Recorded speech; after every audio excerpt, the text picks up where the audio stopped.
dando o seu melhor, a vida insiste em escapar pelos cantos como areia entre os dedos. E se o que você chama de esforço for, na verdade, o que está te mantendo preso? A natureza nunca se apressa, e ainda assim tudo é realizado.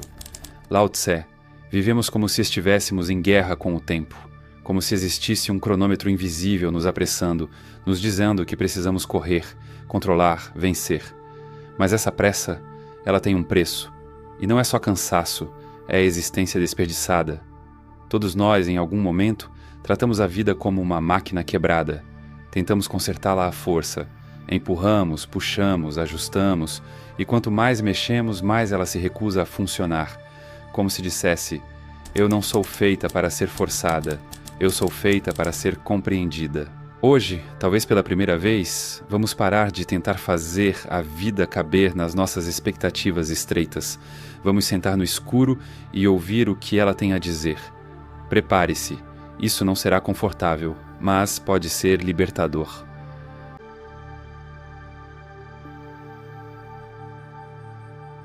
Você já tentou segurar água com as mãos? Quanto mais forte você aperta, mais rápido ela escapa.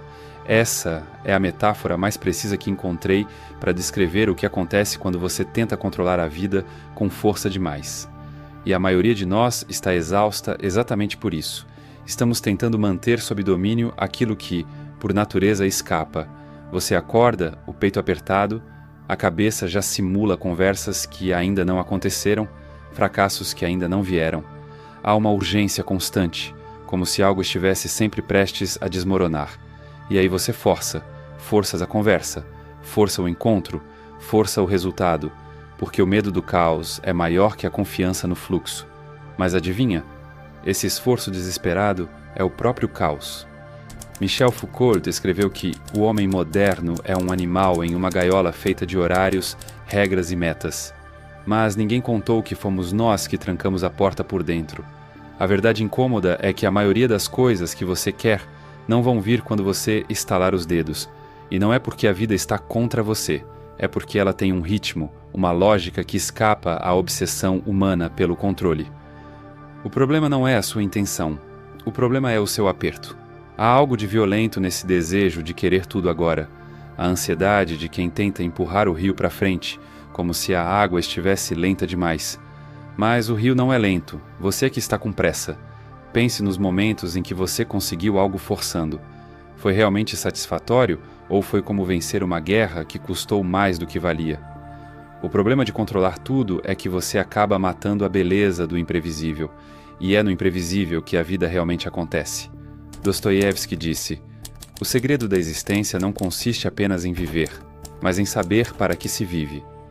E viver para controlar tudo é um não viver.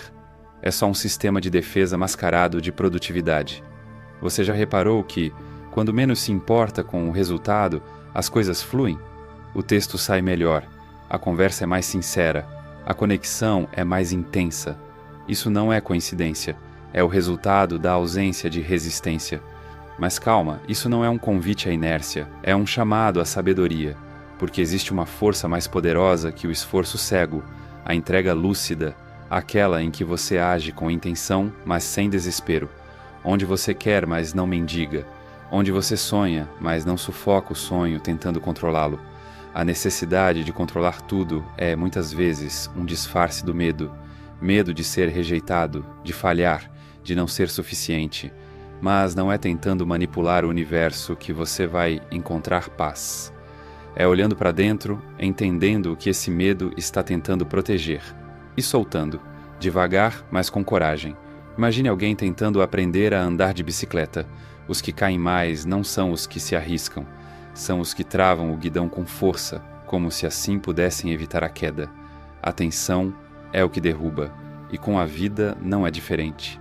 No fundo você sabe, forçar te esgota, controlar te afasta, segurar demais te impede de sentir. Talvez hoje seja o dia de abrir um pouco a mão, não para perder tudo, mas para descobrir o que fica mesmo quando você para de apertar.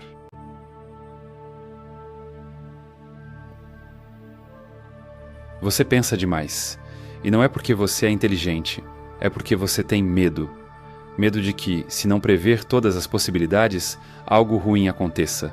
Medo de que o futuro escape do seu controle.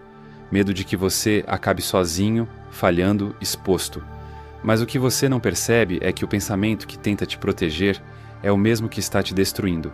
A mente, quando entra em estado de guerra, se torna incapaz de perceber a realidade como ela é.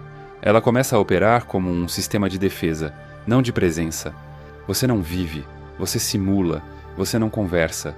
Você antecipa respostas, interpreta silêncios, projeta rejeições que ainda nem aconteceram. Você não age, você calcula, procrastina, paralisa, porque o seu pensamento não está te guiando, ele está te sabotando. Alan Watts dizia: a mente que tenta controlar o pensamento é como um cão perseguindo o próprio rabo. Quanto mais você corre atrás de certezas, mais elas escapam, e aí você cansa, mas não para. Porque ainda acredita que pensar demais é igual a estar preparado, mas não está.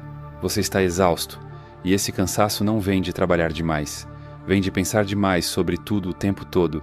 Vem de querer antecipar cada movimento do universo. É como tentar andar com os olhos voltados para o espelho retrovisor. Você está vivo, mas em atraso. Sabe aquela conversa que nunca flui? O projeto que trava? A conexão que esfria? É você. É a sua mente em estado de alerta, bloqueando tudo o que poderia ser espontâneo, leve, verdadeiro. Porque para a mente em guerra, leveza é uma ameaça. Ela desconfia de tudo que não foi minuciosamente analisado. Mas a vida não pede análise, ela pede presença. Você pode planejar o que vai dizer, mas não pode controlar como será ouvido. Pode preparar o encontro, mas não pode obrigar a química a acontecer. E é exatamente aí que mora a frustração, no espaço entre o que você queria controlar e o que simplesmente é. O estoicismo antigo já dizia: algumas coisas dependem de nós, outras não. Mas a mente que vive em guerra confunde as duas e paga um preço alto por isso. A mente que pensa demais envelhece antes do corpo. Ela se esgota num jogo que nunca acaba e começa a desconfiar até da própria intuição. Mas há um detalhe que muda tudo. Pensar demais não é sinal de profundidade, é sinal de ansiedade. O verdadeiro pensador não pensa para evitar a vida. Ele pensa para compreendê-la e depois solta. Mas você não solta. Você agarra cada ideia como se fosse a última. Cada detalhe como se dele dependesse sua sobrevivência emocional. E assim você afunda. Você não precisa de mais respostas. Precisa de silêncio. Não o silêncio da resignação, mas o silêncio que vem quando você percebe que controlar tudo é impossível e que a paz vem quando você deixa de tentar. Você está em guerra com fantasmas que você mesmo criou, e eles só desaparecem quando você para de alimentá-los com pensamentos. Talvez hoje seja o dia de parar de lutar, não com o mundo, mas com a sua própria mente. Você pode não dizer uma palavra, mas o desespero tem cheiro, as pessoas sentem, a vida sente. Você entra num ambiente e, antes mesmo de abrir a boca, já é percebido como alguém que precisa de mais. E o que precisa de mais assusta. Você já reparou como tudo parece fugir quando você está desesperado por aquilo? A mensagem que não é respondida, a vaga de emprego que escorrega, a conexão que esfria. Quanto mais você corre atrás, mais tudo se distancia. Mas isso não é azar, é energia. Existe algo na urgência que repele, não porque as coisas não sejam possíveis, mas porque sua energia comunica medo, falta, carência. E o mundo, cruelmente ou não, responde a isso. A vida se afasta de quem tenta agarrá-la como um animal selvagem. É quase uma dança sutil. Se você invade o espaço, pisa nos pés da música. Mas se você dança com calma, com presença, com intenção, a vida se aproxima. Porque ela confia em quem está inteiro, e não em quem implora para ser completado. Viktor Frankl dizia que a felicidade não pode ser perseguida, ela deve emergir como subproduto de um propósito maior. Mas estamos fazendo o contrário, estamos perseguindo tudo como se a vida fosse um currículo a ser preenchido, e esquecemos que ninguém se apaixona por quem está implorando amor. A necessidade de controlar, convencer, forçar, nasce da crença de que não somos suficientes do jeito que somos, então tentamos compensar com esforço. Mas a verdade é que o excesso de esforço grita: Eu não acredito que sou digno disso naturalmente. E aí, ninguém mais acredita também. Você pode até conseguir algo na base da insistência, mas o preço será sempre a dúvida. Será que consegui porque vale a pena ou porque forcei o suficiente? Essa dúvida corrói, silenciosamente. É por isso que os encontros mais marcantes são os que acontecem sem pressão. A conversa que flui, o olhar que não precisa provar nada, a presença que não exige atenção, apenas a atrai. E não se engane, isso não é dom, é estado interno. Quando você está bem com você, sua energia muda, e tudo ao redor responde. Mas se você anda por aí implorando por retorno, você entrega o seu valor de bandeja. E quem carrega urgência, carrega fraqueza. A vida, paradoxalmente, confia em quem não precisa tanto assim dela. É duro ouvir isso, mas libertador entender. Você já viu alguém tentando forçar uma flor a desabrochar? Ela morre, porque o toque impaciente destrói o processo. É assim com tudo. Relações forçadas viram jaulas. Oportunidades arrancadas à força se tornam fardos. Resultados que vêm sob pressão. Custam caro demais. Então respira. Larga esse peso que você carrega nos olhos, nos gestos, na voz. Você não precisa implorar por aquilo que te pertence. Você só precisa permitir que isso venha até você, quando você parar de ser uma barreira. Às vezes, o que falta não é mais esforço, é mais espaço. E o espaço só nasce quando você para de sufocar a vida com expectativas. Existe uma diferença brutal e mal compreendida entre desistir e soltar. Desistir é abandonar por medo, soltar é liberar por sabedoria. Mas, para muita gente, parar de forçar parece sinal de fraqueza, como se a única prova de que você se importa fosse estar constantemente em estado de tensão. Só que a tensão crônica não é cuidado, é desespero. E desespero, como já vimos, sufoca. Pense num músico tocando uma peça complexa. Se ele tensiona os dedos, trava os ombros, respira curto. A música morre. Mas se ele confia, se entrega e deixa a melodia passar por ele, a mesma partitura se transforma em arte. Não foi o esforço que fez a diferença, foi a energia por trás do movimento. Na vida é a mesma coisa. O problema não é querer algo, é precisar tanto que você passa a sufocar aquilo com sua urgência. Soltar não é abandonar o que importa, é parar de carregar do jeito errado. É quando você continua desejando, mas sem mendigar. Continua se esforçando, mas sem violência interna. Continua acreditando, mas sem exigir provas o tempo todo. E isso, meu amigo, muda tudo, porque o mundo escuta o seu silêncio. Quando você está em paz com os processos, com os tempos, com o ritmo da existência, você começa a perceber que a vida respira melhor quando você não está bloqueando o fluxo com o peso das suas exigências. Carl Jung dizia que aquilo a que você resiste persiste. E ele não estava falando de mágica, não estava falando de energia. Quanto mais você se opõe à realidade, mais você endurece. E quanto mais endurece, menos você se adapta. E o que não se adapta, quebra. O que precisa acontecer na sua vida que só vai acontecer quando você parar de tentar controlar. Talvez seja aquele amor que só floresce quando você para de cobrar. Ou aquela ideia criativa que só surge quando você desiste de parecer genial. Ou aquela mudança de vida que só acontece quando você não está mais tentando forçar coragem. Soltar é espaço, e o espaço é o que torna qualquer coisa possível. Mas o ego odeia isso. Ele quer resultados, quer provas, quer garantias. Só que a vida não opera por contrato, ela opera por sincronia. E sincronia só aparece quando você está presente, não quando está controlando o tempo todo. Soltar é um gesto de confiança. É olhar para a vida e dizer: eu fiz minha parte, agora você faz a sua. E esperar, não com medo, mas com serenidade. Você pode tentar controlar tudo, ou pode escolher respirar. Não dá para fazer os dois. É por isso que as pessoas mais magnéticas que você conhece não estão implorando por atenção. Elas apenas estão. E estar é um superpoder. Não pense que isso é inação. É uma ação mais refinada, menos barulhenta, mais efetiva. Você pode continuar nadando contra a corrente e se esgotar. Ou pode aprender a flutuar e deixar que o rio te leve onde você precisava chegar o tempo todo. Sem gritar, sem empurrar, sem perder a si mesmo no processo. Às vezes, a coisa mais corajosa que você pode fazer é soltar.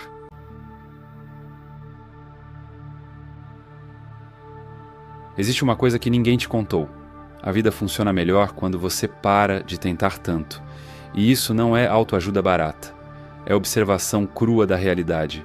Você já percebeu que, quando finalmente desiste de correr atrás de algo, aquilo de repente começa a correr na sua direção?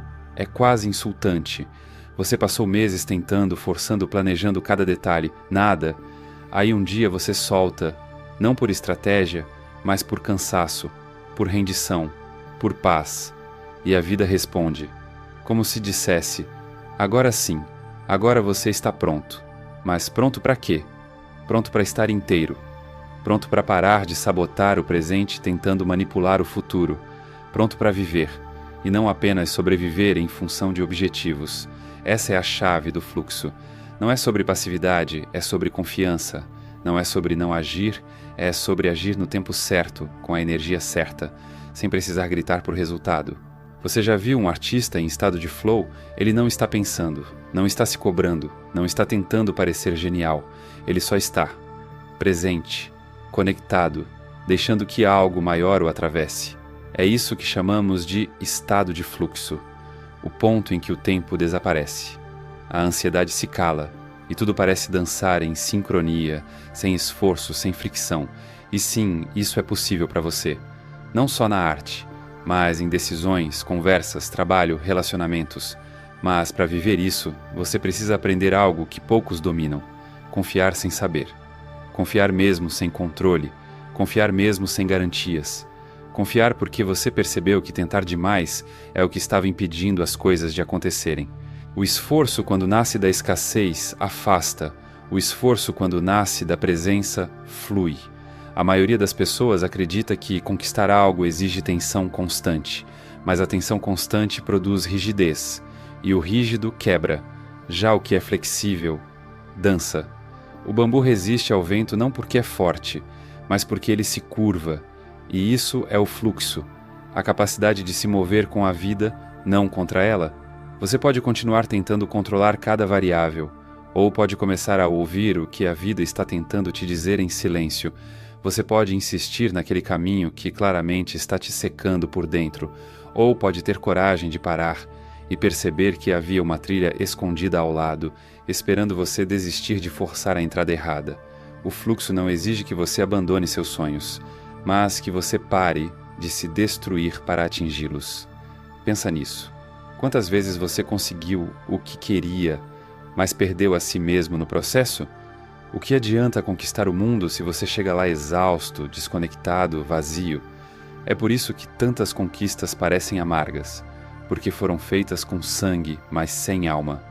A alma não trabalha sob pressão. Ela floresce no espaço, no tempo, no cuidado. E o mais louco? Quando você cuida de si, quando desacelera, quando solta, as coisas boas começam a aparecer sem que você precise implorar por elas. Relacionamentos mais saudáveis, oportunidades mais alinhadas, ideias mais criativas, resultados mais sustentáveis, não porque a vida se tornou fácil, mas porque você parou de resistir ao que ela já estava tentando te dar.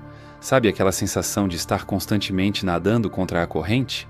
Talvez porque você esteja mesmo. Você está lutando contra o tempo, contra as pessoas, contra o destino. Mas o pior, está lutando contra si mesmo. E talvez esse seja o momento de parar. Não de parar de sonhar, mas de parar de tratar cada passo como uma guerra.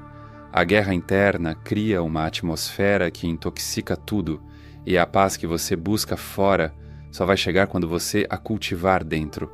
Fluir não é se render ao acaso, é dançar com ele, é aprender a fazer a sua parte e deixar que o universo faça a dele. É agir com clareza e esperar com leveza. É confiar que, se algo não veio, ou não era para ser agora, ou não era para ser de jeito nenhum. É entender que o que é seu te encontra, mas só se você estiver em um estado de estar encontrável. E para isso você precisa parar de correr, parar de gritar, parar de se mutilar emocionalmente só para provar que está tentando. Respira. Você chegou até aqui. Você sobreviveu a dias que pareciam impossíveis. Você aguentou dores que ninguém viu. Você está cansado, mas está vivo. Agora talvez seja a hora de algo novo. Não mais um objetivo, mas uma nova forma de existir, menos pressão, mais presença, menos controle, mais confiança, menos grito, mais fluxo, porque no fim, a vida não precisa ser forçada, ela só precisa ser permitida. Então, talvez a vida não precise mais da sua força, talvez ela esteja só esperando sua permissão.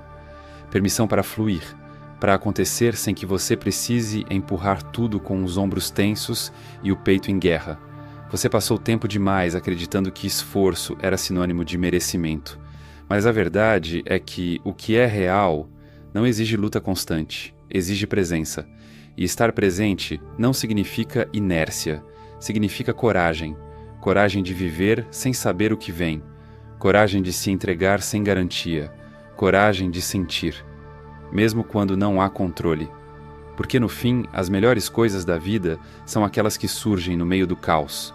Quando você finalmente para de brigar com ele. Você não precisa vencer a vida, você precisa dançar com ela. Eu confesso, houve um tempo em que eu forçava tudo, cada projeto, cada relacionamento, cada manhã. Eu acordava com a sensação de que, se eu não controlasse tudo, o mundo desmoronaria. E o mais triste, desmoronava mesmo. Não porque a vida me sabotava, mas porque eu mesmo criava resistência a tudo o que tentava me acontecer. Até que um dia, esgotado, eu parei. Não por sabedoria, mas porque o corpo e a alma não aguentavam mais. Foi ali, no meio da rendição mais silenciosa, que algo se abriu. Comecei a ver que a vida não estava me punindo, eu é que estava bloqueando. E aos poucos, sem manual, sem urgência, comecei a soltar. E tudo mudou. Se esse vídeo te tocou de alguma forma, saiba, não é tarde. Nunca é tarde para parar de forçar e começar a viver. Do meu caos ao seu, obrigado por estar aqui.